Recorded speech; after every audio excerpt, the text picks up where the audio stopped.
Hi, I'm Danny Ecker with your Chicago Business Today Midday Report. While talks continue in Springfield to reduce the $2.7 billion deficit in the state's Medicaid program, statistics show a trend in doctors shunning patients in the system because of low reimbursement rates. About 16% of the state's 47,000 doctors aren't signed up for the program, and most of those that are infrequently see Medicaid patients. Our Andrew Wong did some analysis on the state of the system. Andrew, there were a lot of numbers that you reported this week. What stood out most to you?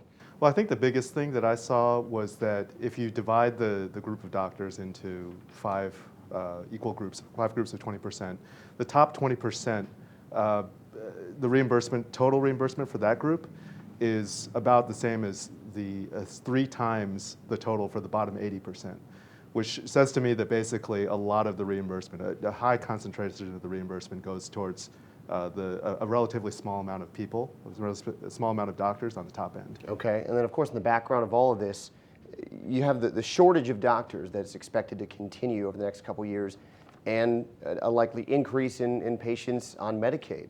What likely impact will that have?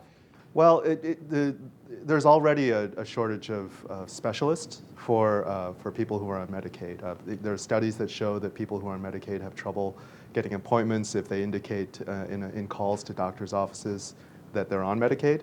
So that problem should get worse, even as there are more Medicaid people on the rolls. Okay, and as it's always changing, what's the latest this week on the Medicaid reformation efforts in Springfield? Well, the lawmakers are slowly moving towards a compromise on that $2.7 billion that you were talking about. They have agreed upon about $1.6 billion worth of actual cuts to Medicaid. They've filled in some holes in revenue, and what they're talking about today very likely is closing out that $1 a pack cigarette tax that they've been talked about last week. Okay, getting creative. It might be a very different looking system when it's all said and done. Right. All right, Andrew, thanks a lot.